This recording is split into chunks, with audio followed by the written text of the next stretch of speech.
Hello friends, मैं हूं आपकी रश्मि और मेरे चैनल में आपका स्वागत है। तो आज मैं आपके लिए बहुत बड़ी खबर लेके आई हूं। ये मेरी एक दोस्त की खबर है और उसके साथ बहुत बुरा हो रहा है ना। कैसे बुरा हो रहा है कि वो किसी ऑनलाइन एक लड़के से बातचीत कर रही थी शादी के सिलसिले में। वो जो ऐप वगैरह होते हैं ना, शादी वाले, शादी.com वगैरह, उसमें उसे वो ऐप से वो मिला। अब कुछ महीने उनकी बातचीत चलती रही, एक दूसरे से बड़ा लगाव हुआ, बातें हुई, प्यार हुआ, सब कुछ हुआ। मतलब एक दूसरे से मिलना आज तक नहीं हुआ। और वो लड़का उसे इतना बेवकूफ़ बना रहा है, इतना बेवकूफ़ बना रहा है। और उसे मैं समझाती हूँ ना तो वो समझती नहीं है और अपनी मर्ज़ी का कर रही है। उसकी माँ बहुत परेशान है। उसके घर में उसका एक भाई था जो ख़त्म हो गया है, अभी 7-8 महीने हो गए, है ना। और अब सिर्फ माँ बेटी हैं। जैसे हम लोग दोनों माँ बेटी हैं, वैसे ही वो माँ बेटी है। बेचारी माँ इतना परेशान है ना अपनी बच्ची को लेके। भाई, बच्चे कितने भी बड़े क्यों ना हो जाएं, लेकिन घर के लिए, माँ बाप के लिए हमेशा छोटे ही रहते हैं। और वो बचपन में जैसी हरकतें भी तो कर रही है ना। अरे, कोई लड़का तुम्हें इस तरह से फंसा रहा है, तुम उसे जानती नहीं हो, अच्छे से पहचानती नहीं हो, और तुम उसके पीछे पड़ी हुई हो। वो और वो सिर्फ क्यों पड़ा है? वो उससे पैसे ऐंठ रहा है। आज मुझे ये दिक्कत है, मुझे इतने पैसे दे दो। आज मुझे ये परेशानी है, मुझे ऐसे दे दो। और करने को मेरे तो बहुत बड़ी बड़ी कंपनी है, बहुत बड़े बड़े ये चल रहा है, वो चल रहा है। और तब भी तुम्हें दिक्कत हो रही है। तुम एक क्या नाम है, लड़की से पैसे ले रहे हो, तुम्हें शर्म नहीं आती? उसका भाई मर रहा था तो उस समय भी उसे कहता है कि ये सब तो तुम्हारे घर में होता ही रहेगा, अभी मुझे पैसों की ज़रूरत है और मुझे तुरंत पैसे दो। और वो दे रही है ना।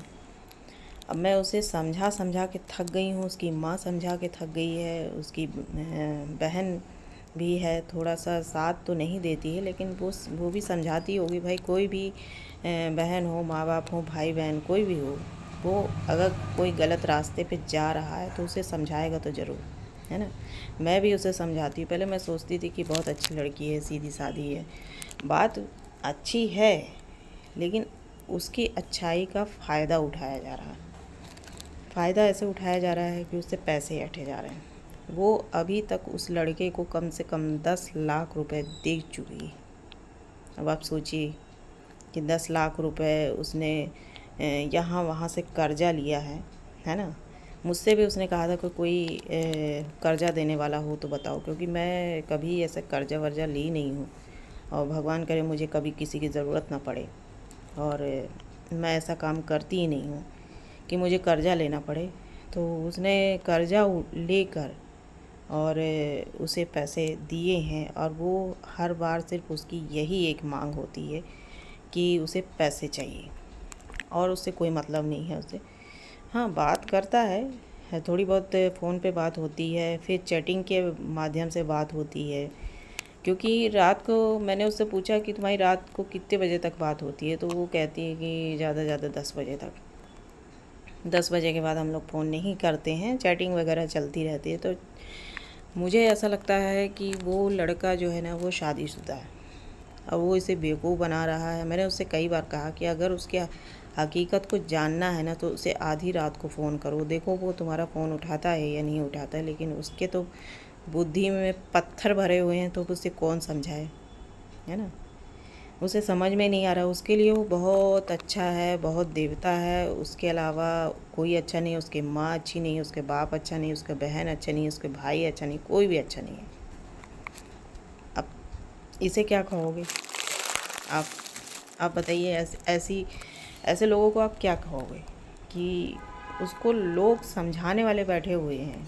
मेरे साथ कुछ ऐसी चीज़ें गलत हुई तो मैं उससे कहती हूँ कि तुम देखो मेरे साथ, मेरे देखो, मुझसे मुझसे कुछ सीख लो कि लोग कैसे होते हैं, बाहर के लोग कैसे होते हैं। लेकिन उसकी बुद्धि जो है ना, बिल्कुल काम नहीं कर रही है। अब क्या ही कर सकते हैं, उसको समझा के थक गए, सारी चीज़ें बता कर थक गए, है ना। कई तरह के किस्से उसे सुना चुकी हूँ कि ऐसा ऐसा होता है, और ख़ुद सोशल मीडिया पे वो जुड़ी हुई है जुड़ी नहीं है, मतलब सोशल मीडिया मोबाइल यूज़ करती है तो तरह तरह के लोग, तरह तरह की वीडियो सामने आती है। उसके बाद भी अगर किसी की बुद्धि काम नहीं कर रही है तो उसके लिए अब कुछ नहीं कर सकते। उसकी बुद्धि में वो भरा हुआ है, इतनी बुरी तरह भरा हुआ है कि अब उसके साथ क्या होगा, मुझे तो नहीं लगता है कि उसके साथ कुछ अच्छा होगा। वो लड़का उसका साथ देगा, वो तो सिर्फ पैसे के लिए है। जिस दिन पैसा देना बंद कर देगा उस दिन वो फ़ोन करना बंद कर देगा, गाली गलौज करेगा, उल्टी सीधे बातें करेगा, उसे बदनाम करेगा। और मान लीजिए अगर कल को वो यहाँ से ले भी जाता है, उससे शादी करता है या नहीं करता है, ये तो भगवान ही मालिक है। और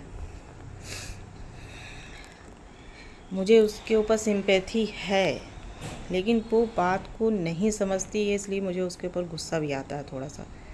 और मैं उसका नाम नहीं लूँगी क्योंकि मैं वीडियो बना रही हूँ और वो ये जानती है कि मैं वीडियो बनाती हूँ। वो इतना ही वीडियो देखेगी मेरा तो वो समझ जाएगी कि मेरे बारे में ही बात कर रही है, क्योंकि एक लड़की की बदनामी क्या होती है ये मैं समझ सकती हूँ। तो इसीलिए मैंने यही कहा कि मैं उसका नाम नहीं लूँगी। रहती वो रीवा में ही है और मेरे साथ वो बचपन से पढ़ी है, मतलब हम लोग स्कूल के फ्रेंड हैं। अचानक से बीच में हम लोग का कोई एक दूसरे का साथ नहीं था, फिर बीच में अचानक 3-4 साल से मैं उससे जुड़ी हुई हूँ। और उसे एक अच्छी लड़की, क्योंकि शुरू से वो बहुत अच्छी थी, पढ़ने लिखने में भी सब में अच्छी थी, सब चीज़ में अच्छी थी। और इतना सब कुछ होने के बाद मैं उससे क्या बोलूँ और कैसे उसे समझाऊँ। उसकी माँ समझा के थक गई है, कहती है कि तुम्हारे अब जो किस्मत में लिखा होगा वही होगा। तो सही बात है, उसकी किस्मत में जो लिखा होगा वही होगा। और अपन कितनी भी कोशिश कर लें तो ऐसा कुछ भी नहीं हो सकता है कि अपन उसे बचा सकते हैं। मैं कोशिश कर रही हूँ उसे बहुत समझाने की, लेकिन वो समझने को तैयार ही नहीं है। वो बात को पलट देती है या फ़ोन काट देती है। ठीक है, मैं उससे कभी कभी, अभी फ़िलहाल उसने दुकान खोल रखी है, पहले भी दुकान खोल रखी थी तो बीच में बंद कर दिया, तो उसके भाई ख़त्म हो गया था तो उस बीच में दुकान चलाना बंद कर दी थी। लेकिन अभी उसने फिर से दुकान को शुरुआत करी है। शायद उसे पैसों की अभी फिर से ज़रूरत पड़ रही होगी, क्योंकि वो फिर मांग रहा होगा, इसीलिए उसने दुकान खोली है कि कुछ मैं इनकम कर सकूं, कुछ कमा सकूं। बैठे बैठे क्या मतलब है, यहाँ वहाँ बोर होती थी। तो सभी लोगों ने कहा कि आप दोनों फिर से काम करना शुरू कर दो तो थोड़ा घर में समय कटेगा आपका, बाहर समय कटेगा तो थोड़ा अच्छा लगेगा। एक माँ के लिए कितनी बुरी खबर है कि उसका बेटा उसके आंखों के सामने चला गया और वो देखती रह गई, कुछ नहीं कर पाई। और उसकी बेटी के साथ भी अब क्या होने वाला है ये कोई भी अंदाज़ा नहीं लगा सकता है। अब वो कोई टिकटॉक होता है ना, उसमें वो कहती कि उसकी माँ बता रही थी कि वो वीडियो बनाता है। तो वीडियो बनाता है तो वो कुछ काम तो करता नहीं होगा, सिर्फ ऐसे ही वीडियो के माध्यम से उसे टिकटॉक से जो थोड़ा बहुत पैसा मिलता होगा, और वो दंड फंद करता है, यही सब चीज़ें वो करता है जिससे वो कैसा जो नादान लड़कियां होती हैं उन्हें फंसा कर, उन्हें अपने प्यार के जाल में फंसा कर और वो पैसा लूटता है। वो उसका काम है एक, है ना। सोशल मीडिया पे जितने भी लोग आते हैं तो ज़्यादातर लड़के बातों के बहुत माहिर होते हैं, और माहिर होने के साथ साथ वो उन्हें बोलना अच्छे से आता है, उन्हें कैसे सामने वाले को ट्रीट करना, सारी चीज़ें अच्छे से आती हैं। अब वो वही काम कर रहा है क्योंकि शायद उसने बचपन से यही काम किया है। उसके माँ बाप ने उसे कुछ नहीं सिखाया, ना उसको माँ बाप ने उसके इस लायक नहीं बनाया कि वो खुद कमा सके। इसीलिए वो दूसरे की लड़कियों के साथ वो ऐंठता है पैसे और उसे गलत रास्ते पे मजबूर करता है। मैंने उससे कहा कि तुम उसे यहाँ रीवा पे बुलाओ, हम लोग देखते हैं, बात करते हैं, क्या करना है, एक बार अपन वहाँ चलते हैं शादी की बात करने के लिए। तो ना तो ये तैयार होती है वहाँ जाने के लिए, ना वो आने को तैयार होता है ना।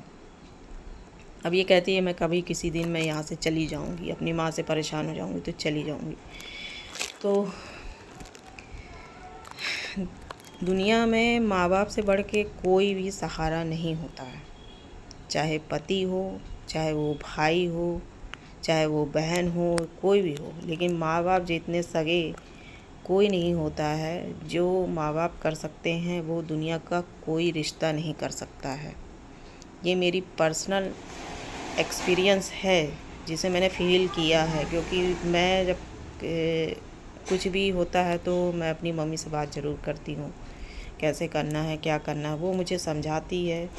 और हम दोनों एक दूसरे के साथ में बहुत अच्छे से रहते हैं। हम दोनों की जो आपस में है बहुत ज़्यादा बनती है और हम लोग एक दूसरे के साथ बहुत ज़्यादा खुश हैं। और मुझे कोई दुख नहीं है कि कहते हैं ना कि एक मेरे पिता नहीं हैं, तो मुझे कभी कोई किसी बात का दुख नहीं हुआ कि मेरे पिता नहीं हैं। एक पिता के ना रहने पर घर में कैसी कैसी मुसीबतें आती हैं, ये मैं जानती हूँ।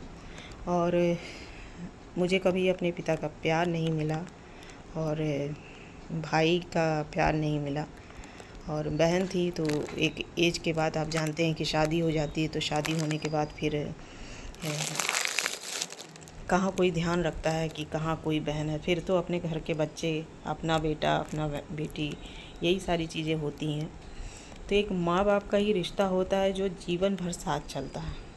पति का भी रिश्ता उतना सही नहीं रहता, क्योंकि अगर पति आपका अच्छा नहीं निकला, ख़राब निकला, तो आपकी तो पूरी की पूरी ज़िंदगी नरक बन जाती है। और ये मैं उसको समझाने की कोशिश करती हूँ कि देखो, शादी करो नहीं करो वो अलग बात है, क्योंकि उसकी एज मेरे जैसी है। और वो उसे जो है ना ऐसे फंसाया है कि इस एज में आके लड़कियां सोचती हैं ना कि चलो अब कोई भी मिल जाए उसके साथ ही रह लेंगे। एक चॉइस नहीं रह जाती है। तो वही शायद उसके पास भी चॉइस नहीं है। वो अच्छे से बात करता है, उससे प्यार से बात करता है, तो वो सारी चीज़ें सोचती है कि नहीं ये बहुत अच्छा है। होता है ना, ऐसा होता है।